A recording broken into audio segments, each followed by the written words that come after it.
A 13-year-old boy once discovered a disgraceful secret involving an adult. The discovery was accidental, and it was something the child would probably have preferred never to see. But what had been seen could not be undone, and the hidden shame was brought into the open. In the mind of the guilty adult, one terrible solution appeared. The witness had to be silenced. Viewers are invited to support the channel by liking the video, trying the new hype feature, leaving a comment, and subscribing for more stories, which helps the channel greatly.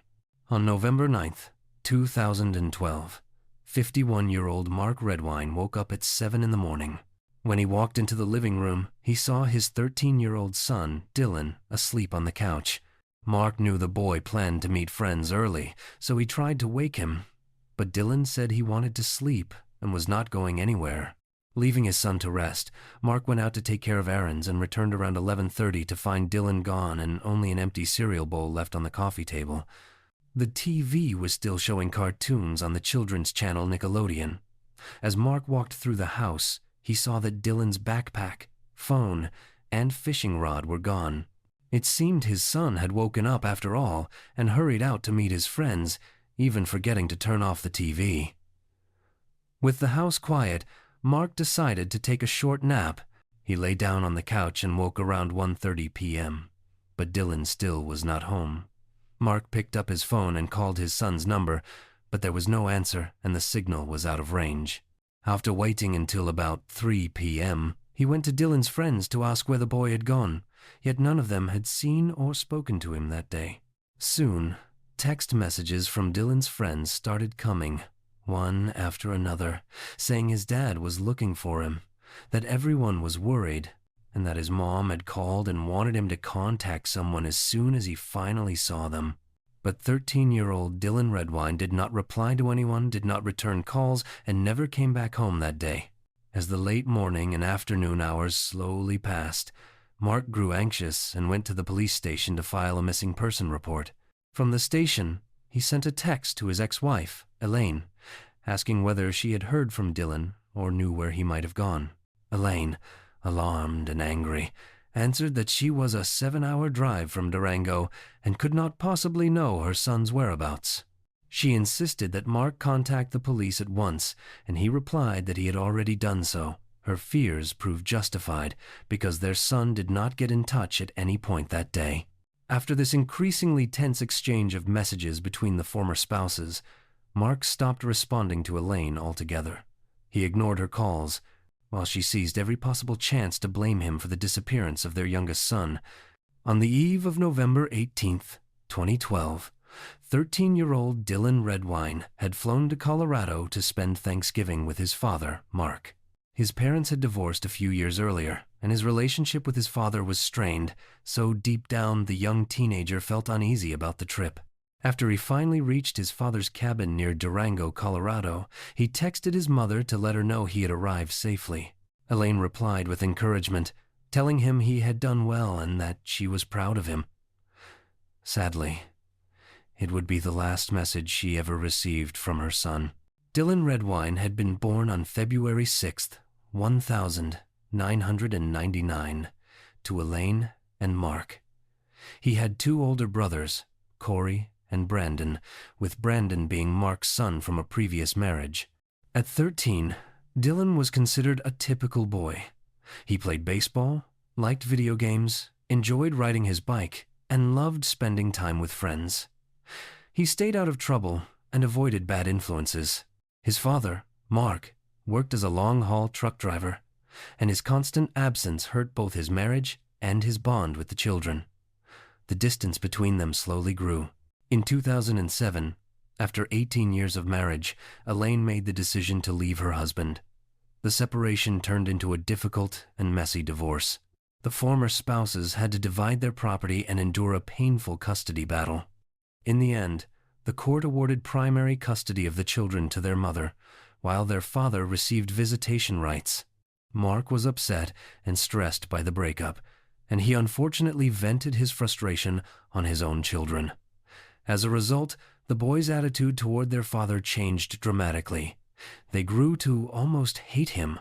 Dylan and Corey were satisfied with the outcome because they remained living with their mom. Brandon, by then, was already an adult and had moved out to start his own life. After the divorce, Mark relocated to Durango, Colorado, about a 6 to 7 hour drive from where Elaine and the children lived. He was very unhappy about seeing his sons so rarely, so he brought them to stay with him during holidays. In 2012, during another school break, Mark called Elaine and asked if Dylan could come to visit for Thanksgiving. Although the boy still held a deep resentment toward his father, he understood that the custody order had to be respected, so he reluctantly agreed to make the trip.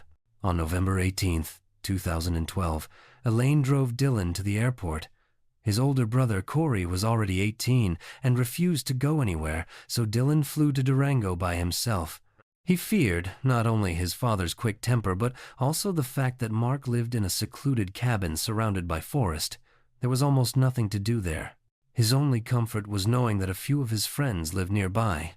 That day, Mark met his son at the airport, and together they went to a store to buy groceries. On the way back, they stopped at a fast food place, picked up some takeout, and ate their dinner at home. That very first evening, Dylan asked if he could sleep over at a friend's house. He hoped to spend more time with friends than with his father, but Mark refused.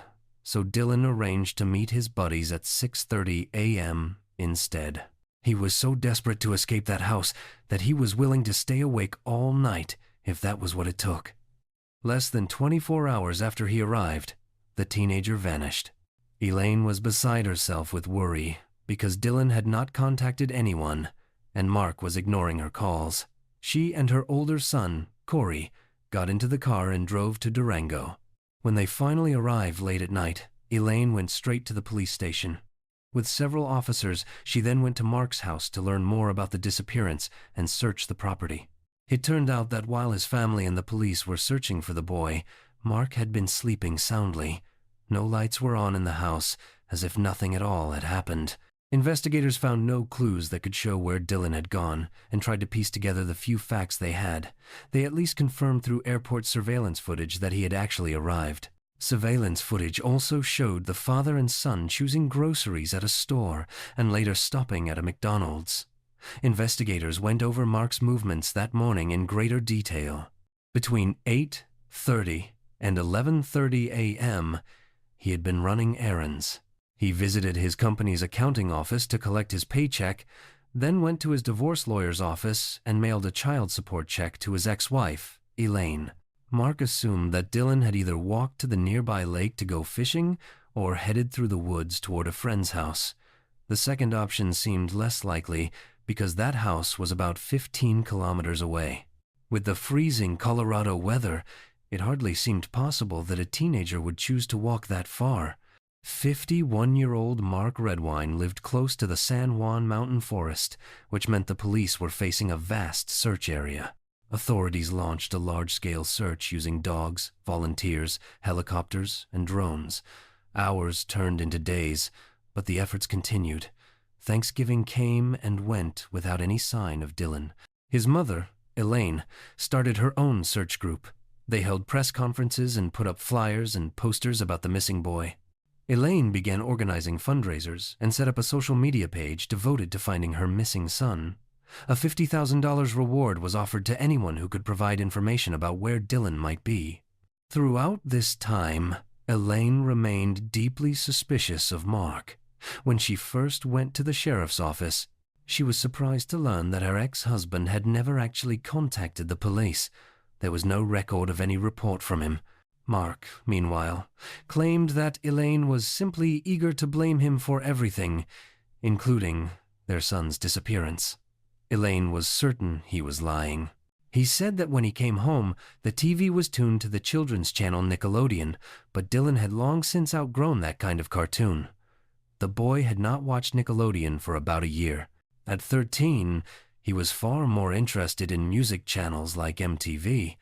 To Elaine, this detail was especially painful. It showed how little her ex-husband really knew his own son and how clumsy his attempt at a cover story was.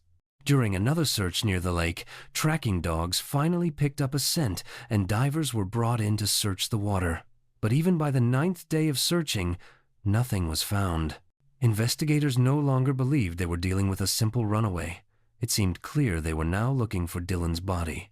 At that time, Brandon, Dylan's half-brother, was living in another state. He was married and had children of his own, but when he heard that his teenage brother had vanished, he dropped everything and flew straight to Colorado to join the search. Strangely, the only person who did not look for the boy was his father. When Elaine appeared on television and openly said she suspected her ex-husband, Mark Redwine, it was painful and confusing for her to see that Dylan's father was doing almost nothing to help. He did not support the fundraisers, did not assist with social media campaigns, and rarely joined the physical searches. He also kept his distance from the police. The grieving mother was devastated. She pushed herself every day to find her son, while Mark seemed to sit back and remain passive. Later, officers obtained a warrant to search his house. There, they found several small drops of Dylan's blood, which Mark claimed came from a cut his son had suffered during a visit the year before. Even so, he was summoned to the station to answer questions. Detectives said they had no early suspicions, since everyone mourns in their own way. Some, like Elaine, need to act. Others, like Mark, keep their pain hidden. However, when he was brought in to speak with investigators, his reaction shocked the officers. Mark Redwine exploded at their questions and created a noisy scene, insisting he was the true victim, a grieving father who had lost his son, yet was being treated like a criminal. This outburst only deepened the detectives' suspicions. Mark was asked to take a polygraph test, which he eventually failed. In February 2013, authorities carried out another detailed search of his home. But once again, no sign of Dylan was discovered. The constant arguments and accusations between Dylan's parents drew public attention, and both Mark and Elaine were invited onto the Dr. Phil show. On the program, Mark denied having anything to do with his son's disappearance, while Elaine pointed to several details she believed showed he was lying. The host then brought out their older son, Corey, who said that all three boys resented their father for years of physical and emotional abuse. He was described as cruel, harsh, and emotionally unstable. Even so, their father brushed off his son's statements as if they meant nothing. In an effort to clarify the situation, Dr. Phil suggested that Mark take a lie detector test in front of the live studio audience. Mark initially agreed, but when the polygraph examiner came on stage, Redwine suddenly changed his mind. He said it would be a waste of time, then stood up and walked off the stage to the boos of the crowd. Afterward, the polygraph expert remarked that in all his professional years, he had never seen a parent who claimed to be desperately searching for a missing child refuse to take such a test. In June 2013, authorities launched a new round of searches. For 5 days, volunteers, law enforcement, and specialized search teams combed the forest over an area of roughly 16 kilometers around Mark's house. By then, they were looking for Dylan's remains, as almost no one believed he could still be alive. This time, the search effort finally produced results. Deep in the forest, searchers came across scraps of a torn t-shirt, a pair of headphones, a single sock, a shoe, and a strand of hair. Later testing confirmed that all of these items belonged to Dylan. Investigators decided to expand the search, and on June 27th, human bones were discovered in the woods. The partial remains of 13-year-old Dylan Redwine were located roughly 13 kilometers from his father Mark's house. When forensic specialists examined the bones, they were unable to determine a clear cause of death. It remained uncertain whether Dylan had been killed by wild animals or had first suffered harm at the hands of another person. In the spring of 2014, Mark Redwine contacted a reporter and said he planned to admit himself to a psychiatric hospital because he felt he was losing his mind under the pressure of constant suspicion, anger, and hatred from others. Mark claimed that Elaine had driven past his house and loudly yelled that he was a murderer. Soon afterward, Elaine obtained a restraining order against him because she feared not only for her own safety, but also for the safety of their 2 sons, Corey and Brandon. She told authorities that during their 18-year marriage, there had been many occasions when Mark became aggressive and physically violent toward her. The boys consistently took their mother's side in those conflicts. In August 2015, almost a year later, Mark Redwine was officially identified as the primary suspect in the death of his son Dylan. Investigators noted that he was the only person whose account contained serious contradictions, and throughout the case his behavior seemed odd. On November 1st, 2015, a motorcyclist traveling along a remote mountain road discovered a human skull about 1.5 kilometers from the original site where Dylan's other remains had first been found. It was later confirmed that the skull also belonged to Dylan Redwine. A detailed examination revealed a fracture above the left eye and blunt force trauma to the back of the head. Earlier, Mark insisted that Dylan had simply wandered off into the woods and been attacked by wild animals.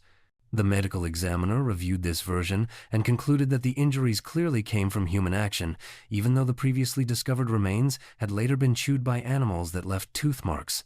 When Mark next suggested that unknown people had kidnapped his son, killed him, and dumped the bones near his house, investigators told Redwine there was nothing in the evidence that supported an abduction. To the investigators, it sounded like an excuse crafted after the fact. The idea just did not add up. Mark then produced yet another explanation, claiming that Dylan had gotten lost in the forest and been accidentally shot by a hunter. He believed this story so strongly that he filmed his own little investigation, demonstrating on video how a stray bullet from a hunter might have struck the boy. He even posted the clip on social media. Many people were stunned, feeling that he only invented new theories while avoiding the searches, and everyone knew Dylan's skull showed blunt force trauma from a heavy object. And if the injury had truly come from a gunshot, there would have been a clear bullet hole in the skull. Yet even with such grim discoveries, the investigation seemed completely frozen. Driven by despair, Elaine turned to drastic measures. She gathered supporters and staged a protest right in front of Mark's house, trying to pressure her ex-husband into speaking with detectives and seeking justice for Dylan. The grieving mother, who poured all her energy into the search, felt sure of one thing now. While she organized fundraisers, spoke at press conferences, and exhausted herself looking for her son, the boy's father who, in her view, held the answers, stayed home, and spun one unbelievable story after another. Some people, however, thought Elaine was going too far. In the summer of 2017, after 5 long years of struggle, investigators finally felt they had enough evidence to arrest Mark and formally charge him with murdering his son and committing child abuse that resulted in death. By then, he had left Colorado and moved to Washington State. Exhausted by the constant protests his ex-wife organized outside his home, Mark was eventually arrested while he was at work. In August 2017, Mark Redwine entered a plea of not guilty to all charges. Elaine was hardly shocked or confused. In her eyes, he had never accepted responsibility for anything, even in the face of mounting public evidence. The trial itself did not actually begin until 2021, having been postponed more than 10 times for different reasons. First, Redwine's attorney was arrested on domestic violence charges, forcing Mark to hire new counsel. Soon afterward, the COVID-19 pandemic hit, causing widespread delays in court hearings everywhere. His new lawyer also contracted COVID, which pushed the case back even further. At last, in 2021, a firm criminal trial date was set. That was when the most chilling and deeply unsettling details finally began to emerge. Prosecutors argued that Mark killed Dylan by striking the back of his head with a heavy object, causing him to collapse onto the living room floor and fracture his brow ridge. Prosecutors argued that afterward, Mark dismembered the body, loaded the remains into the bed of his pickup, and scattered them through the forest. Cadaver dogs later detected the scent of human remains in the truck bed, on his clothing, and inside the living room. Using ultraviolet lights and luminol, investigators revealed bloodstains over that room on the floor, the couch, the coffee table, and beneath the rug. It was becoming clear that Mark was the one who had sent his son to the grave. But a troubling question remained. What was the motive? How could a father turn on his own child in such a way? The answer began to emerge when Dylan's older brother, Corey, took the stand. He explained that about a year before Dylan disappeared, the brothers had gone on a trip with their father. Mark, a long-haul truck driver, had taken them along on one of his routes. Sitting in the back seat, Dylan and Corey watched videos on their father's laptop, and when they decided to look through the photos, They opened the folder and found disturbing images of Mark. Prosecutors argued that afterward, Mark dismembered the body, loaded the remains into the bed of his pickup, and scattered them through the forest. Cadaver dogs later detected the scent of human remains in the truck bed, on his clothing, and inside the living room. Using ultraviolet lights and luminol, investigators revealed bloodstains over that room on the floor, the couch, the coffee table, and beneath the rug. It was becoming clear that Mark was the one who had sent his son to the grave. But a troubling question remained. What was the motive? How could a father turn on his own child in such a way? The answer began to emerge when Dylan's older brother, Corey, took the stand. He explained that about a year before Dylan disappeared, the brothers had gone on a trip with their father. Mark, a long-haul truck driver, had taken them along on one of his routes. Sitting in the back seat, Dylan and Corey watched videos on their father's laptop, and when they decided to look through the photos, they opened the folder and found disturbing images of Mark. He likely could not push those horrific images out of his mind, and he knew his father was the only person who could truly explain them. When the subject came up, Mark reportedly lost control. He shouted at Dylan and flew into a rage. According to prosecutors, that intense fury drove him to make the terrible decision to end his son's life so the boy could never expose his secret. They argued that, although Mark appeared to struggle with serious emotional problems, he still understood exactly what he was doing. When confronted with the accusations, Mark claimed the photos did not show him at all, even though it was obvious to almost everyone that the man in the images was him. He went on to accuse Elaine of using Photoshop to attach his face to explicit pictures taken from the internet. Regarding Dylan's remains found in the woods near the house, Mark alleged that a kidnapper had planted the bones to frame him. The prosecution also called his first wife, Betsy, who had been married to him for 6 years and was the mother of his son, Brandon. Their marriage was filled with constant arguments, shouting, and hurtful insults. During the divorce, Mark threatened Betsy, saying he would rather kill Brandon than allow her to get custody of him. This was most likely the reason their son from the first marriage ended up being raised in Elaine and Mark's household. Brandon later testified against his father as well. He said that throughout the entire ordeal, he never once saw Mark cry, appear anxious, or show any signs of depression. It seemed as though their father simply did not care what might have happened to his youngest son.